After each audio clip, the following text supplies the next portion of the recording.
I'm Hannah Matthews, 32, and I never expected a dinner at my sister's in-laws to unravel my entire family history. My sister Allison's husband Bradley has always treated me like an unwelcome addition to their perfect life. But nothing prepared me for the moment he introduced me as Allison's weird cousin who does some art thing. The real shock came later when his father heard my last name and froze mid-drink, his face draining of color. That night changed everything. Before I dive into this wild story, let me know where you're watching from in the comments. Hit that like and subscribe button if you've ever been underestimated by family. Trust me, you'll want to stick around to see how Bradley's perfect facade came crashing down. Growing up in Milwaukee, Allison and I were inseparable. Just 2 years apart, we shared everything from clothes to secrets despite our different personalities. I was always the creative one, constantly sketching or taking photos with the disposable camera our grandmother gave me for my 10th birthday. Allison was the practical one, organized and focused, getting straight A's while I was daydreaming in art class. Our childhood wasn't perfect, but it was happy. Mom worked as a nurse at the local hospital while Dad ran a small but promising investment firm. We weren't wealthy, but we were comfortable enough. Family dinners were filled with laughter, weekend trips to Lake Michigan were our summer tradition, and the Matthews sisters were known throughout the neighborhood as a dynamic duo. Everything changed when we were teenagers. I was 15 and Allison was 17 when our parents sat us down one evening. The tension in the air was palpable even before they spoke. Dad's business had failed catastrophically. He'd lost everything, including most of our savings. The details were vague, something about a business partner and a deal gone wrong, but the impact was immediate and devastating. Within months, our parents divorced. Mom took on extra shifts to keep us afloat while Dad moved to a small apartment across town. He was a shell of his former self, consumed by bitterness and regret. Allison responded by becoming even more practical and driven. She secured a full scholarship to business school, determined never to experience financial insecurity again. I retreated into my art, using photography to capture and make sense of our fractured world. You need something stable, Hannah, Allison would tell me when I talked about applying to art school. Look what happened to Dad. Dreams don't pay the bills. Despite her concerns, I pursued my passion. I worked multiple jobs to put myself through art school, developing my photography skills and slowly building a reputation in the Milwaukee art scene. Meanwhile, Allison graduated with honors and landed a prestigious position at Wilson Financial Group in Chicago. That's where she met Bradley Wilson, the firm's golden boy and son of founder Richard Wilson.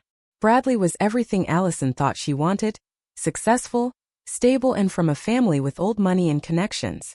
Their whirlwind romance led to an engagement after just 8 months of dating. I still remember the day Allison called to tell me the news.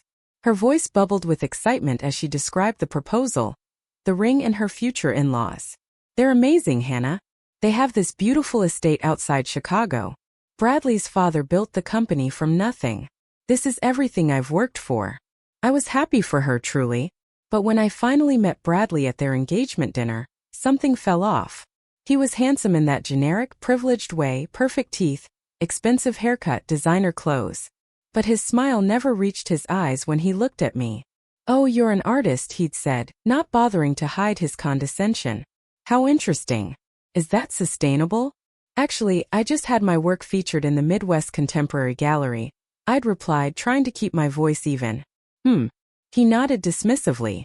"Well, good for you. I suppose someone needs to take the creative jobs." From that moment, a pattern was established. Every time we met, Bradley would find subtle ways to diminish my work and my choices. My photography was a hobby. My apartment was quaint. My lifestyle was unconventional, always with that same smile that never reached his eyes. As the wedding approached, I noticed Allison changing. She started dressing differently, speaking differently, even laughing differently. She canceled our weekly sister calls because she was busy with wedding planning or how to work thing.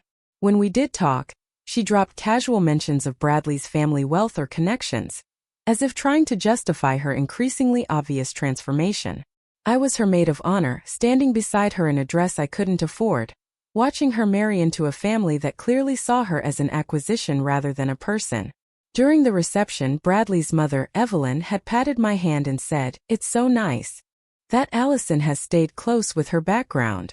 The emphasis made it clear what she really meant. After the wedding, the distance between us grew.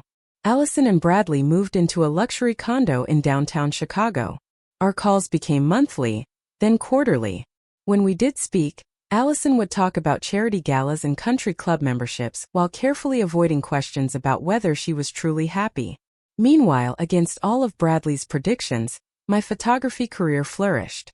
I developed a distinctive style capturing urban decay and renewal, and my work began appearing in galleries across the Midwest. I started teaching photography workshops and was featured in several art publications. Not that Bradley ever acknowledged any of it.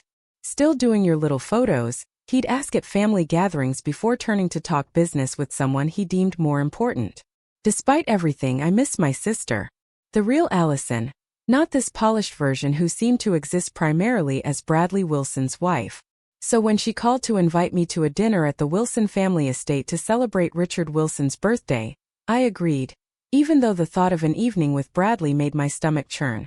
"Please come, Hannah," Allison had said, a note of desperation in her voice that she quickly covered. "It would mean a lot to me to have you there." How could I say no to that? Besides, after 5 years of marriage, it was about time Bradley's family acknowledged my existence beyond Allison's artsy sister. Little did I know that this dinner would expose secrets that had shaped both our lives in ways we never imagined. The Wilson estate was exactly what you'd expect from a family with more money than taste. A sprawling mansion set on several acres of meticulously landscaped grounds outside Chicago. As my Uber rolled through the wrought iron gates, monogrammed with a pretentious W, naturally, I mentally prepared myself for an evening of subtle condescension and feigned interest in my life. I dressed carefully in a black midi dress that was professional enough for the occasion, but still reflected my personal style with its asymmetrical hem and vintage brooch. My copper hair was pulled back in a simple updo, and I'd kept my makeup minimal. I wanted to look like myself, not what the Wilsons thought I should be. The driver whistled low as we approached the main house. "Someone's doing all right for themselves," he remarked. "Old money," I replied. "Very old attitudes to match." He laughed as he pulled up to the circular driveway. "Good luck in there." I needed it. The massive front door opened before I could even knock, revealing a uniformed housekeeper who greeted me with practiced politeness. "Matthews, welcome. The family is gathering in the main salon." The interior was a monument to excess. Marble floors, crystal chandeliers, artwork that was clearly valuable, but selected to impress rather than inspire. I followed the housekeeper through a series of rooms, each more opulent than the last, until we reached what they apparently called the salon, a formal living room larger than my entire apartment. Evelyn Wilson spotted me first. Bradley's mother was a slim, elegant woman in her 60s, her blonde hair expertly colored and styled, her movements deliberate and graceful. Everything about her screamed old money, from her pearl necklace to her subtle designer dress. "Hannah dear," she said, air kissing near my cheeks. "How colorful you look tonight." Translation: "You don't fit in here." "Thank you for having me, Mrs. Wilson," I replied with a smile that matched her insincerity. "Evelyn, please," she corrected. "We're family after all." In a manner of speaking, she introduced me to various Wilson relatives who all blended together in a sea of expensive clothing and vague professional accomplishments. Bradley's older brother James and his wife Catherine, both corporate lawyers.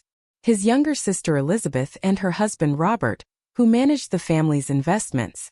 Cousins, aunts, uncles, all cut from the same privileged cloth, all regarding me with the same polite curiosity one might direct at an exotic, but potentially troublesome animal in a zoo. I spotted Allison across the room, engaged in conversation with an older couple. Even from a distance I could tell she was performing. Her laugh was too loud, her gestures too animated. She was wearing a pale blue dress I'd never seen before. Her hair styled in a way that reminded me uncomfortably of Evelyn. When she caught my eye, relief flashed across her face before she excused herself from her conversation. "Hannah, you made it." She embraced me warmly, but I felt the tension in her shoulders. "How was the drive?" "Fine," I said. "Your sister-in-law Elizabeth already asked if I took an Uber because it's more environmental." Allison winced. "They mean well, do they?" Before she could answer, Bradley materialized beside her, placing a possessive hand on her lower back. He'd barely aged since. The wedding, still handsome in that bland, privileged way, still sporting that smile that never reached his eyes. "Hannah," he acknowledged with a nod. "Glad you could make it. Dad's running late as usual. Business call. You know how it is." He paused. "Well, maybe you don't." There it was. Not even 5 minutes in and he was already taking shots. "Actually, I do," I replied smoothly. "I had to reschedule a client meeting to be here tonight. My exhibition schedule is quite full this season." Bradley's smile tightened. "Right, your photos. Allison mentioned something about that. Hobby going well, then?" "It's my career, Bradley. As you know." Of course, he said dismissively. "Well, grab a drink. Dinner should be served once Dad arrives." As he led Allison away, I noticed how she seemed to shrink beside him, molding herself to fit the space he allowed her. This wasn't the confident sister I'd grown up with. This was someone playing a role she'd been cast in without seeing the full script. I made my way to the bar and asked for a glass of white wine, needing something to occupy my hands and dull the edge of my irritation. As I sipped my drink, I observed the room, falling into the habits of my photographer's eye. The careful groupings of people. The way wealth displayed itself not just in possessions but in posture, in the certainty that one belongs. The subtle hierarchies visible in who spoke and who listened. The Wilsons moved through their carefully curated world with the confidence of people who had never questioned their place in it. I wondered if Allison truly felt part of this world, or if she was still the girl from Milwaukee playing dress-up in designer clothes. Dinner was announced just as a commotion at the entrance signaled Richard Wilson's arrival. Bradley's father was a tall, imposing figure with silver hair and the kind of tan that rich men maintain year-round. He entered the room like he owned it, which of course he did, immediately becoming its gravitational center as family members orbited toward him with congratulations and birthday wishes. As we moved toward the dining room, I found myself beside Allison again. "You okay?" I asked quietly. She nodded, but her eyes darted around the room. "Just be nice tonight, okay? These dinners are important to Bradley." "When am I not nice?" I asked, genuinely hurt. "You know what I mean. Don't challenge them."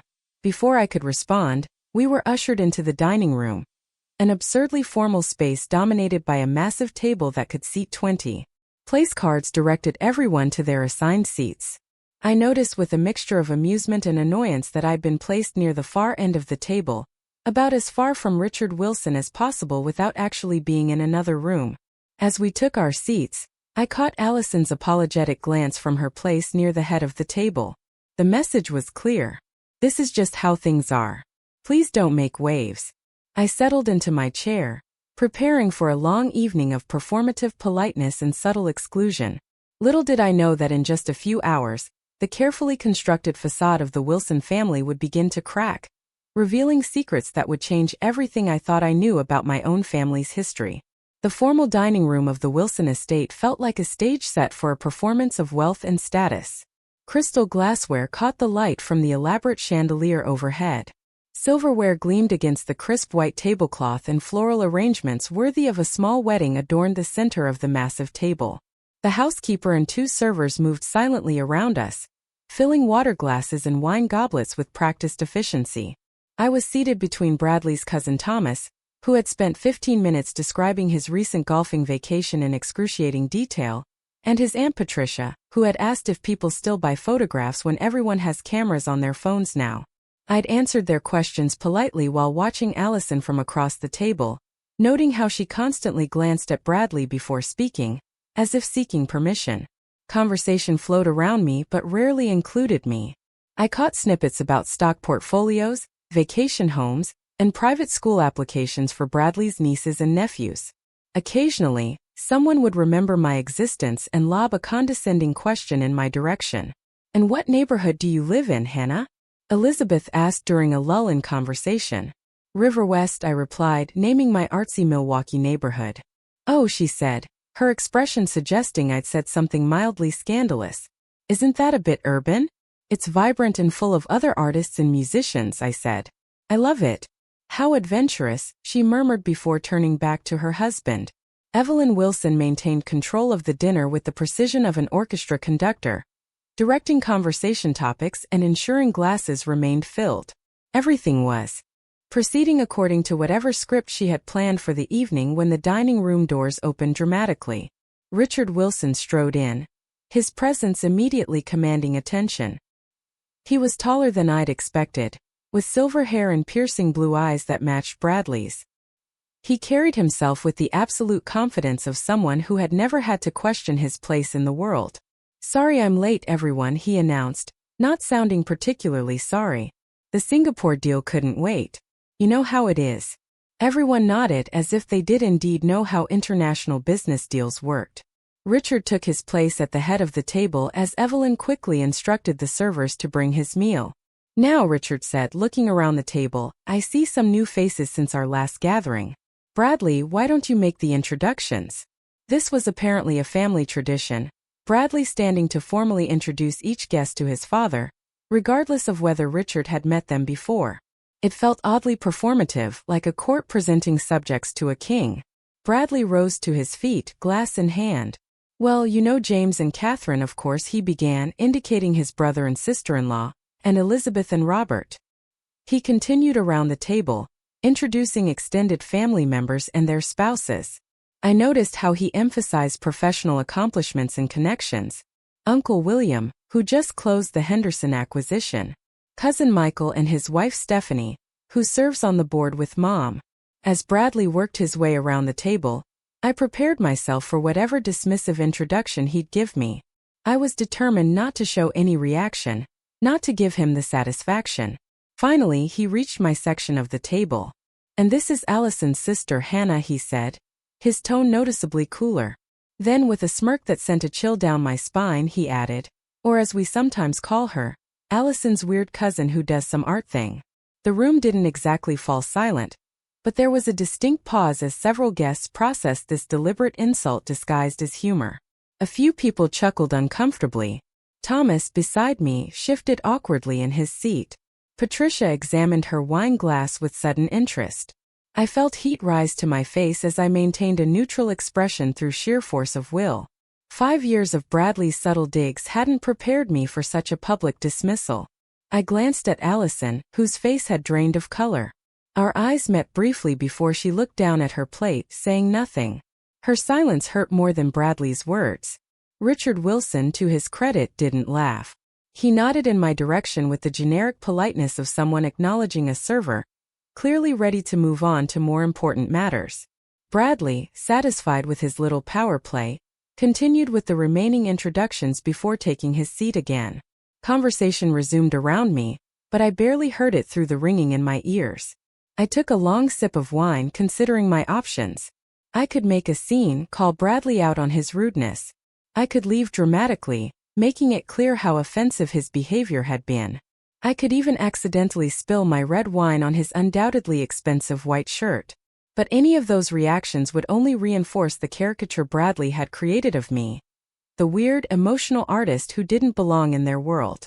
It would also embarrass Allison further when she was already clearly mortified by her husband's behavior. So instead, I did the hardest thing possible. I stayed. I smiled. I made polite conversation with Thomas about his boring golf game. I complimented Patricia on her pearl necklace. I ate the exquisitely prepared but somewhat bland food placed before me. I performed the role of the unfazed guest who hadn't just been humiliated in front of 24 people. Throughout the meal, I noticed Richard Wilson glancing at me occasionally with a puzzled expression, as if trying to place me. Each time our eyes met, he would quickly look away, returning his attention to whoever was speaking. I dismissed it as my imagination or perhaps a lingering awkwardness from Bradley's introduction. As the main course plates were cleared, Evelyn directed the conversation toward Bradley's recent promotion. "Bradley has been made the youngest partner in the firm's history," she announced proudly. "Richard, why don't you tell everyone the news about Bradley's new project?" As Richard launched into a detailed account of some financial venture that Bradley would be heading, I caught Allison watching me with concern. She mouthed "I'm sorry" when she thought no one was looking. I gave her a small smile and slight shrug that I hoped conveyed "not your fault," even though part of me felt it was. She was allowing this treatment, had been allowing it for years. The dinner dragged on interminably. Dessert was served, an elaborate chocolate creation that under other circumstances I might have enjoyed. Coffee followed.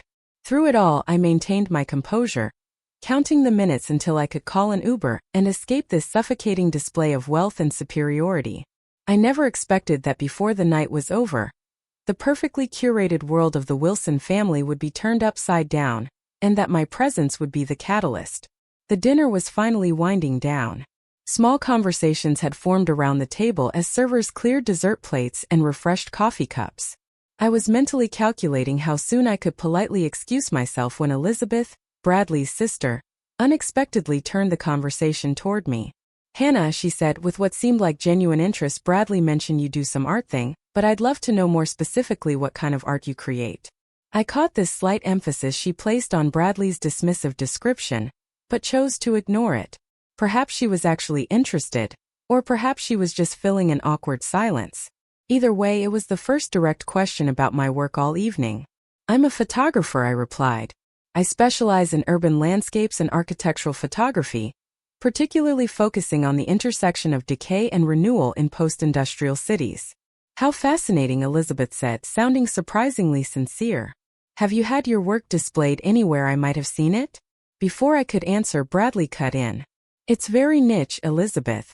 Local galleries in Milwaukee, that sort of thing." I took a deep breath, tired of his constant diminishment. "Actually, my work was featured in the Chicago Contemporary Arts Quarterly last month, and I currently have pieces in the Midwest Modern Gallery in Chicago and the National Urban Landscape Exhibition in New York." Elizabeth's eyebrows raised slightly. "The National Exhibition? That's quite prestigious." "Thank you," I said. "It's been a breakthrough year for me professionally." "What name do you show under?" asked Robert, Elizabeth's husband, who had been quiet for most of the dinner. "Is it Matthews? Or do you use a professional name?" "I exhibit under my full name, Hannah Matthews," I replied. And that's when it happened. Richard Wilson, who had been half listening to our conversation while discussing something with Evelyn, froze with his coffee cup halfway to his lips. His head turned toward me so abruptly that several people noticed conversations faltering around the table. "Matthews," he repeated, his voice suddenly strained. "Hannah Matthews?" The intensity of his gaze made me uncomfortable. "Yes, that's right. From Milwaukee," he pressed, setting down his cup with a shaky hand. I nodded, confused by his sudden interest. "Yes, I grew up there." The dining room had grown quiet, everyone sensing the unexpected tension. "Your father," Richard said, his voice now barely above a whisper. "What is your father's name?" Broadly cut in, clearly annoyed by his father's interest in me. "Dad, I hardly think Hannah's family is relevant to." "Jonathan," I interrupted, my curiosity piqued. "Jonathan Matthews. Did you know him?" Richard Wilson's face drained of color so completely that for a moment I thought he might faint. He stared at me as if seeing a ghost, his mouth opening and closing without producing words. Evelyn touched her husband's arm. "Richard, are you all right?" Richard stood abruptly, his chair scraping loudly against the floor. "Excuse me," he muttered before walking quickly out of the dining room. The silence that followed was deafening. Everyone looked around in confusion, while Broadly glared at me as if I deliberately caused the disturbance. "What was that about?" Allison asked, her eyes wide with concern. Bradley stood. "I'll check on him. Probably just indigestion."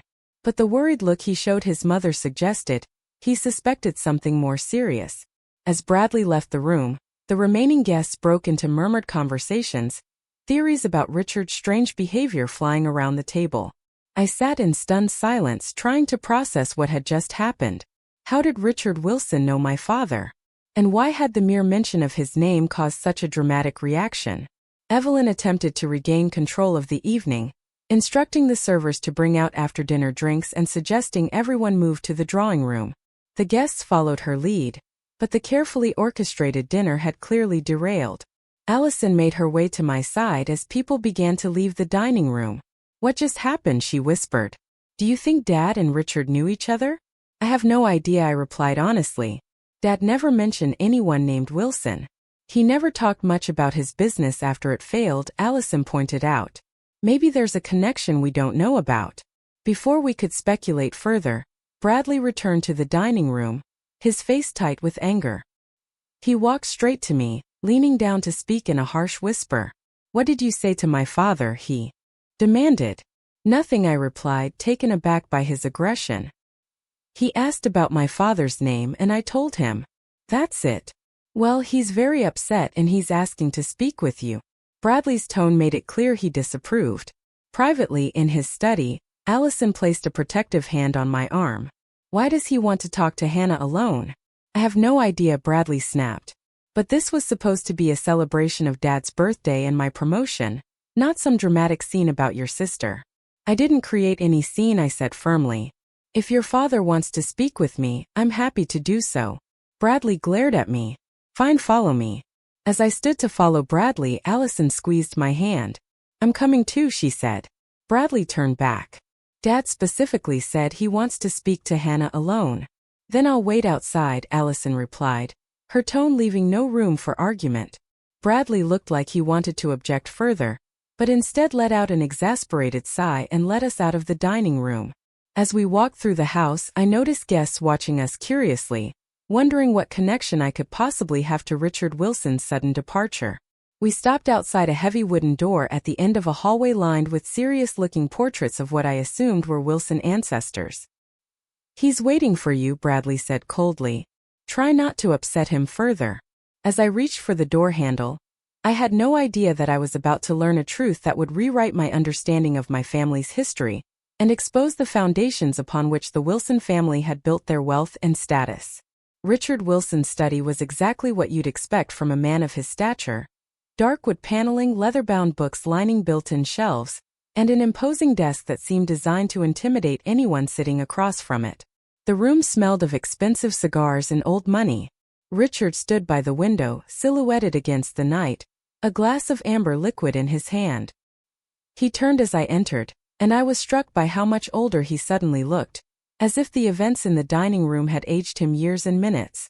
Hannah, he said, his voice steadier than I expected. Please sit down. I took one of the leather chairs facing his desk, watching as he moved slowly to sit opposite me. Up close, I could see his hands trembling slightly as he set his drink down. You look like him, Richard said after a long moment of studying my face. Jonathan, something in the eyes. You knew my father, I said. It wasn't a question. Richard nodded, then took a long sip of his drink. Yes, very well, once. How? He never mentioned knowing anyone named Wilson. A bitter smile crossed Richard's face. No, I don't suppose he would have. He opened a drawer in his desk and pulled out an old photograph, sliding it across to me.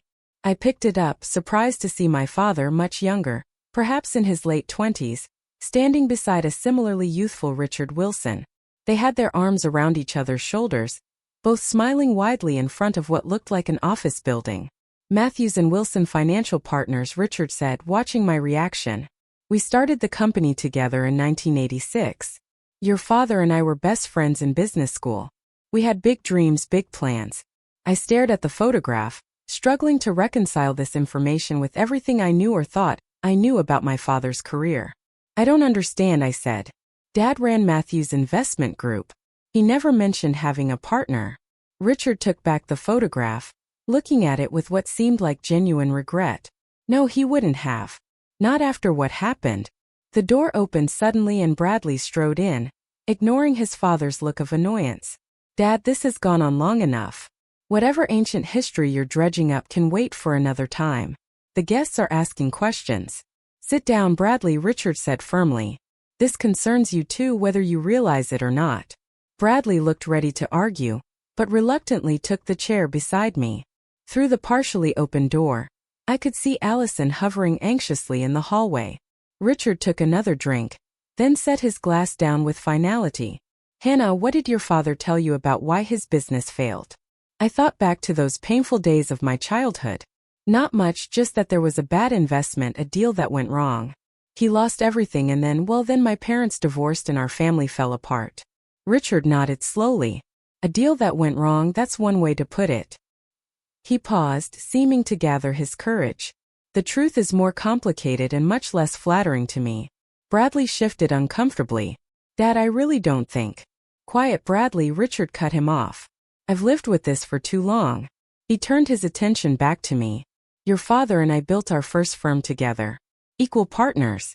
We were successful beyond our wildest expectations for the first few years. Then, in 1992, we had an opportunity to acquire a struggling manufacturing conglomerate.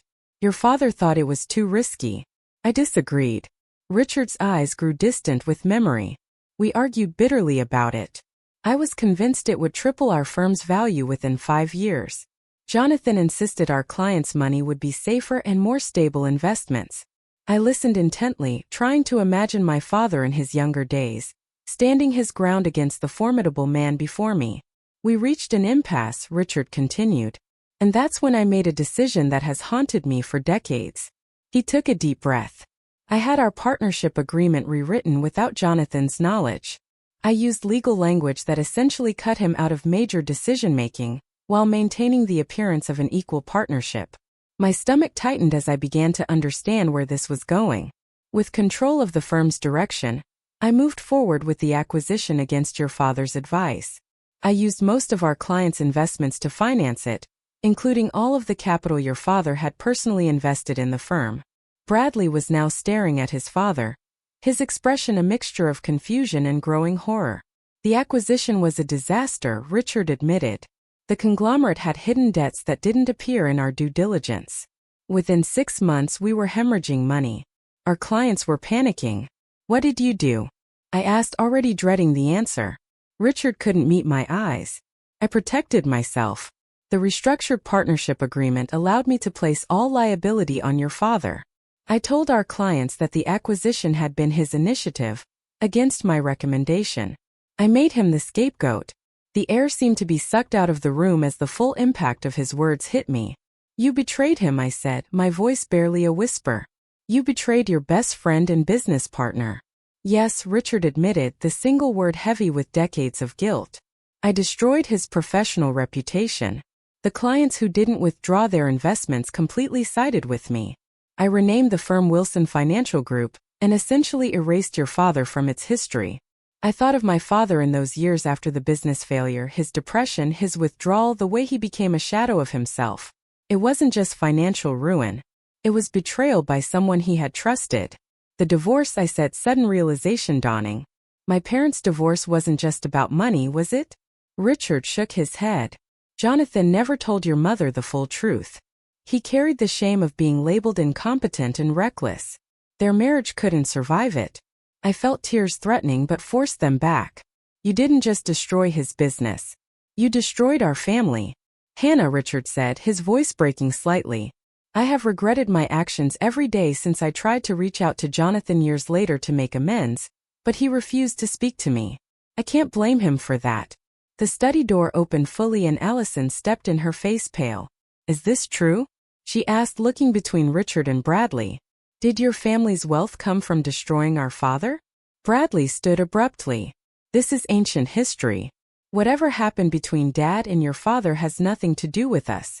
It has everything to do with us, Allison countered, a strength in her voice I hadn't heard in years. My family fell apart because of what your father did. Dad was never the same after. Hannah and I lost everything. And now you know why I never told you, Richard said to Bradley. I'm not proud of the foundation this family's wealth was built on. I stood needing to move to process the bombshell that had been dropped on my understanding of my family's past. All these years, I said, Dad never told us he carried this alone. He was protecting you. Richard said quietly, from the ugly truth that the world isn't fair. That sometimes the people you trust most are the ones who hurt you worst. Bradley looked stunned, as if the carefully constructed narrative of his family's success was crumbling before his eyes. Why are you telling us this now after all these years? He demanded of his father. Richard looked at me, really looked at me, perhaps seeing my father in my features, because the past has a way of finding us no matter how far we run. And because I'm tired of living with this secret, he turned to Bradley. And because I didn't raise you to treat people the way you treated Hannah tonight. A heavy silence fell over the study. Decades of secrets, lies, and guilt hung in the air between us. The truth was finally out, but what we would do with it remained to be seen. Allison and I returned to the dining room in a daze, followed by Bradley, who looked like he'd seen a ghost, and Richard, whose shoulders seemed to have acquired a permanent stoop after our conversation. The remaining dinner guests were lingering over coffee and digestives, their curious eyes following our procession. Evelyn immediately sensed something was wrong. She set down her coffee cup and hurried over to Richard. "What's going on?" she asked in a low voice. "Are you ill?" Richard shook his head slowly. "No, Evelyn. But there's something I need to say to everyone." His voice, though quiet, carried an authority that immediately silenced the room. Bradley stepped forward, placing a hand on his father's arm. "Dad, this isn't necessary. We can discuss this privately as a family." "That's exactly what we're going to do," Richard replied firmly. "Discuss this as a family, the entire family." He looked around the room, including Hannah and Allison. I felt the weight of everyone's stares as Richard moved to the head of the table. Allison gripped my hand tightly, her fingers cold against mine.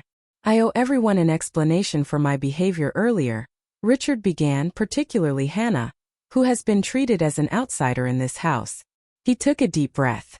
Hannah's father, Jonathan Matthews, was my business partner when I started what became Wilson Financial Group. A murmur ran through the room. Evelyn's face went pale, confirming that she at least knew something of this history. "Jonathan and I built our first firm together," Richard continued. "Equal partners, equal friends. But when we disagreed on a major acquisition, He paused, seeming to struggle with the words. "I betrayed him. I restructured our partnership without his knowledge, proceeded with the acquisition against his advice, and when it failed catastrophically, I placed all the blame on him." The room had gone completely silent. James and Elizabeth, Bradley's siblings, exchanged shocked glances. "Jonathan lost everything," Richard went on. "His business, his reputation, eventually his marriage.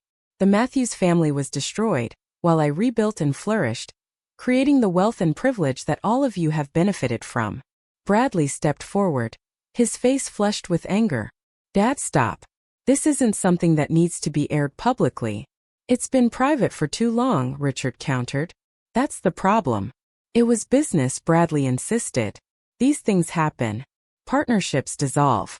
People make strategic decisions. It wasn't just business," I found myself saying, surprised by the steadiness of my voice. "It was friendship. It was trust. My father trusted yours, and that trust was betrayed in the worst possible way." Bradley turned to me, his expression cold. "You've been here for what, 3 hours? And somehow you've managed to turn a simple birthday dinner into a public confession about business decisions made 30 years ago." "Don't blame Hannah for this," Allison said, stepping to my side. "She didn't even know about any of this until tonight." "And neither did we," Elizabeth added, looking at her father with confusion and hurt. "Dad, why keep this secret all these years? Did Mom know?" All eyes turned to Evelyn, who stood frozen by her chair, her perfectly manicured hands gripping its back. "Evelyn knew," Richard confirmed quietly. "She's always known." "I knew some of it," Evelyn clarified, her voice brittle. "I knew there had been a failed partnership, that Jonathan Matthews had been blamed. I didn't know." She looked at Richard. "I didn't know you had deliberately set him up to take the fall." "You never asked for details," Richard said. "You were happy to accept the benefits without questioning their source." The accusation hung in the air between them, decades of complicit silence suddenly exposed. "This is ridiculous." Bradley exploded. "So Dad made some cutthroat business decisions decades ago. That's how fortunes are built. No one gets rich by being nice. Is that really what you believe?" Allison asked, looking at her husband as if seeing him clearly for the first time. "That decency is a weakness. That loyalty means nothing in the face of profit." Bradley faltered under her gaze. "I'm just saying that the business world has different rules. Dad did what he had to do." "No," Richard said firmly. "I did what was easiest, what protected me at someone else's expense. And I've regretted it every day since." He turned to me. "Hannah, I can never undo the damage I caused to your family. But I want you to know how deeply sorry I am." The sincerity in his voice was unmistakable. I nodded, not trusting myself to speak. This apology couldn't heal my father's wounds or restore our lost years. But it was something, an acknowledgement at least. "So this is why you introduced Hannah as Allison's weird cousin," James said, looking at Bradley with growing distaste. "You knew who she was all along." Bradley's face reddened. "I had no idea her father was Dad's former partner." "Allison never mentioned her father's business history because she didn't know," I said. "Neither of us did. Dad never talked about it." "But you did know Hannah was Allison's sister." Not her cousin, Elizabeth pointed out to Bradley. That was just gratuitous cruelty. Bradley looked around the room, suddenly realizing he had lost control of the narrative. I was making a joke. Hannah knows that. Doi? I asked, because it didn't feel like a joke. It felt like what it was, a deliberate attempt to diminish me, to mark me as an outsider. You've always treated Hannah with contempt, Allison said, her voice growing stronger. From the moment we met, you've dismissed her work, her choices, her entire existence. I've tolerated her for your sake, Bradley shot back. Her constant judgment, her holier-than-thou artistic integrity. Tolerated me? I repeated incredulously. I'm her sister. And I'm her husband, Bradley countered. Which relationship do you think matters more? It's not a competition, Bradley, Allison said, her voice ice cold. Or at least it shouldn't be. The tension in the room was palpable. Family members shifted uncomfortably, clearly uncertain whether they should leave or stay for this unexpected airing of grievances. What I don't understand, Catherine, James' wife, spoke up, is why this is all coming out now after all these years. Because secrets poison everything they touch, Richard said wearily. I've watched my son treat Hannah with the same disregard I showed her father, and I couldn't stay silent anymore. You've been carrying this guilt all these years, Evelyn said, a note of accusation in her voice. Is that why you've been so distant? Why you throw yourself into work? Partly, Richard admitted, but also because I built this family's success on a lie, and deep down, I've always known it would eventually come to light. So what happens now? James asked, looking between his father and me. Do we just apologize and move on? It's not that simple, I said. My father lost everything. His business, his reputation, his marriage. That can't be undone with an apology. What do you want then? Bradley demanded. Money. Is that why you're here? Looking for some kind of payout? Bradley, Allison gasped, genuinely shocked. How dare you? It's a fair question, he insisted. Her father failed in business, and now she shows up at our dinner, coincidentally reveals this ancient history, and suddenly Dad's confessing his sins. Seems convenient. I had no idea about any of this until tonight, I said, anger rising in my chest.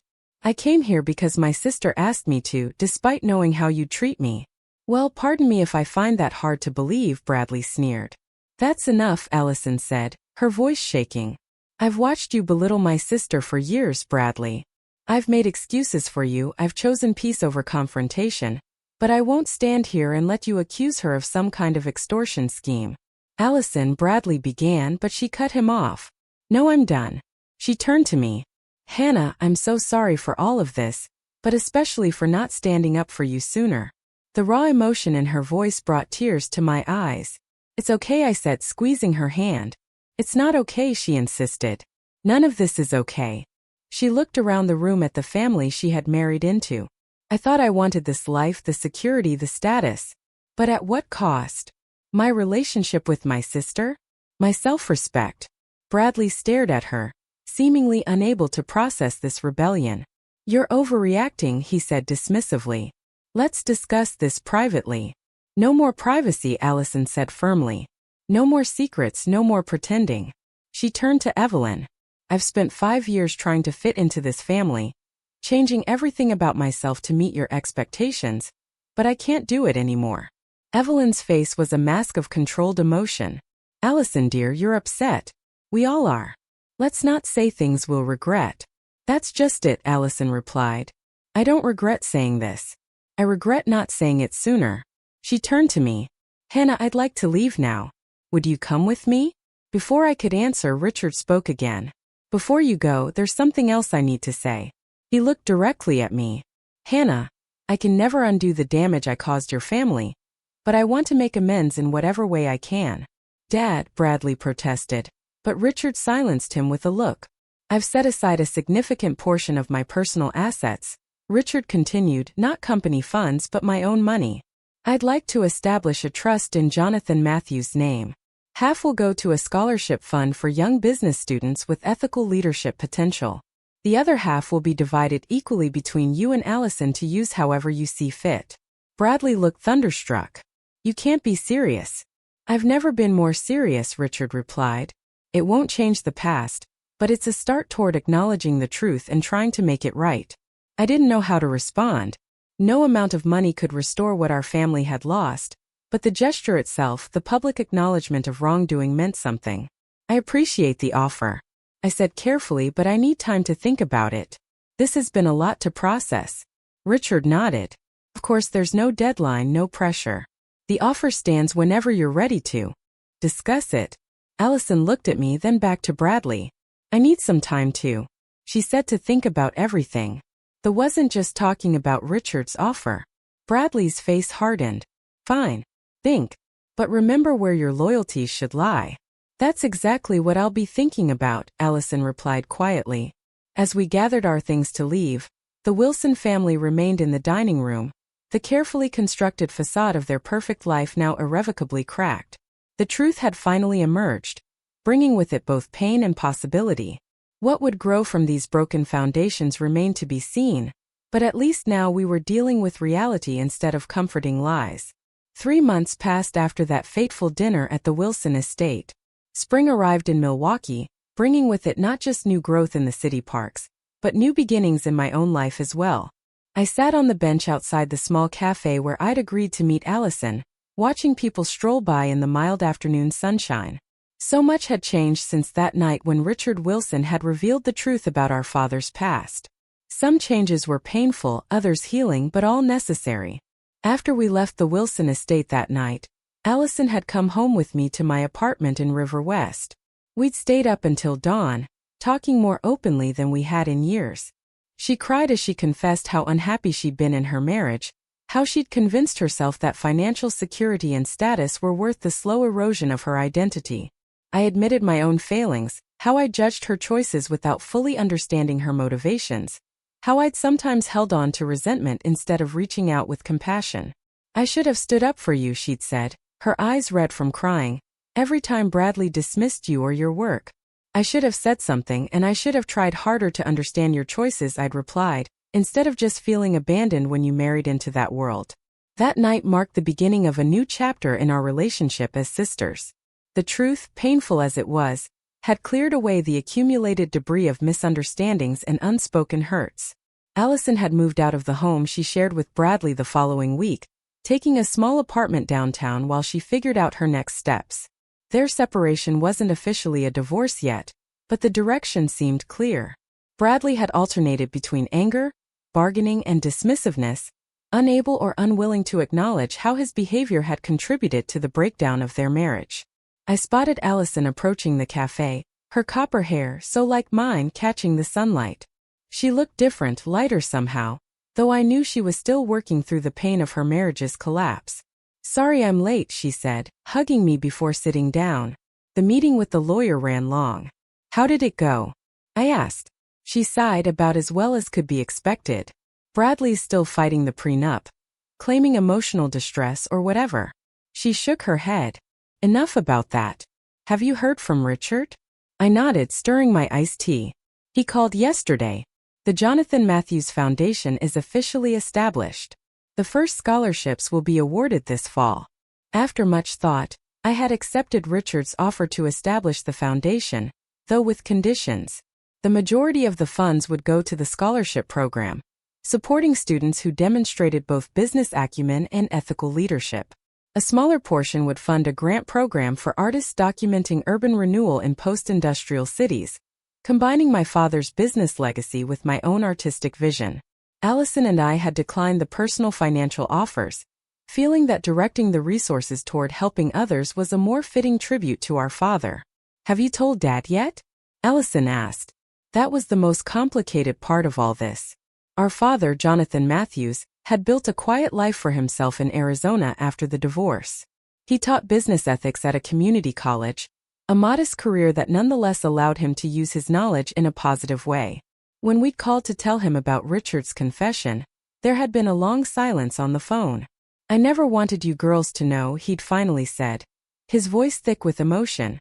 I thought I was protecting you from the ugliness of it all. We needed to know, I told him gently. Not just about what happened to you, but about how you picked yourself up afterward. How you rebuilt your life with integrity, even after everything was taken from you. He cried then, really cried, perhaps for the first time since the betrayal decades ago. It was the beginning of his own healing process, one that was still ongoing. I told him about the foundation. I said to Allison now he's processing it, says he needs time to decide if he wants his name associated with anything connected to Richard Wilson. That's fair, Allison acknowledged. After what Richard did to him, Richard called him directly last week, I added. They spoke for over an hour. Really? Allison looked surprised. Dad didn't mention that when we talked. I think it's still too raw for him to discuss easily, I said. But he did say something about laying old ghosts to rest. I think finally having his story acknowledged, having the truth come out after all these years has helped him more than any financial reparation could. Allison nodded thoughtfully. Speaking of truth coming out, did you hear about the changes at Wilson Financial Group? I hadn't and said so. Richard announced his retirement last week, Allison explained. But before stepping down, he instituted a complete overhaul of the company's ethical guidelines and governance structure, created an independent ethics board with real power to review major decisions. She smiled slightly. Apparently Bradley is furious. He was supposed to take over as CEO, but now he'll have to answer to this board. Karma works in mysterious ways, I said, unable to suppress a small smile of my own. Indeed it does, came a voice from behind us. We turned to find Richard Wilson standing there, looking both out of place and oddly vulnerable in our bohemian neighborhood cafe. He seemed older than he had at the dinner, but somehow more at peace. Richard, I said, surprised. What are you doing in Milwaukee? Your father invited me, he replied simply. We're meeting for coffee later. Trying to, well, not rebuild a friendship exactly, but find some kind of peace with the past. He hesitated. I hope I'm not intruding, but I saw you both through the window and wanted to say hello. Allison's expression was guarded, but not hostile. How's Bradley? She asked. Richard sighed, angry, resistant to change. But perhaps this is the wake-up call he needs. He looked at both of us. I failed as a father in many ways, allowing him to become the man who could treat both of you so dismissively. That's another regret to add to my list. People can change, I said, surprising myself with the sentiment. If they're willing to face the truth about themselves, Richard nodded. That's what I'm trying to do. However, late in the game, he glanced at his watch. I should go. Your father values punctuality. A small, sad smile crossed his face. Another quality I once admired in him before I betrayed his trust. As he turned to leave, I found myself saying, Richard, thank you. Not for the money or the foundation, but for finally telling the truth. It's meant more to all of us than you know. He nodded, emotion briefly clouding his eyes before he composed himself and walked away. Allison and I watched him go, both lost in our own thoughts. Do you think Dad will ever forgive him? She finally asked. I don't know. I replied honestly, but I think talking about it, acknowledging what happened instead of burying it, is healing for Dad, regardless of whether forgiveness comes. And what about you? Allison asked, have you forgiven Richard or Bradley for that matter? I considered the question carefully. Forgiveness is a process, not a moment. I'm working on it, not for their sake but for mine. I reached across the table to take her hand. What about you? What comes next? Allison smiled. A genuine smile that reminded me of the sister I'd grown up with. I'm applying to graduate programs in social work. I want to help families in crisis. Maybe stop some kids from going through what we did. That's perfect for you, I said, squeezing her hand. The Allison I've always known has such a huge capacity for empathy and care. I lost sight of her for a while, Allison admitted, but she's finding her way back. As we continued our conversation, making plans for a road trip to visit our father in Arizona, I reflected on the strange, painful journey that had brought us to this moment. A casual dismissal at a dinner party had unraveled decades of secrets and lies, forcing all of us to confront uncomfortable truths about ourselves and our families. Yet from that painful reckoning had come authentic healing. My relationship with Allison was stronger than it had been in years. Our father was finally beginning to process his long-buried trauma. Even Richard Wilson was attempting to make amends, however, imperfectly. Some wounds never fully heal and some betrayals leave permanent scars. But there is power in speaking truth, in bringing secrets into the light. My father's name, our name Matthews, once erased from a company's history, was now being honored. The truth of his integrity, maintained even in the face of devastating betrayal, was finally acknowledged. As for Bradley Wilson and his casual cruelty in introducing me as Allison's weird cousin who does some art thing, I almost had to thank him. Without that moment, without that deliberate attempt to diminish me, the truth might never have emerged. Sometimes our worst moments lead to our greatest healing. Have you ever experienced a moment where someone's attempt to hurt you unexpectedly led to positive change? Share your story in the comments below. And if this story resonated with you, please like, subscribe, and share it with someone who might need to hear that sometimes family secrets need to be exposed before healing can begin. Thank you for listening, and remember that your name, your true identity, holds power that no one can diminish.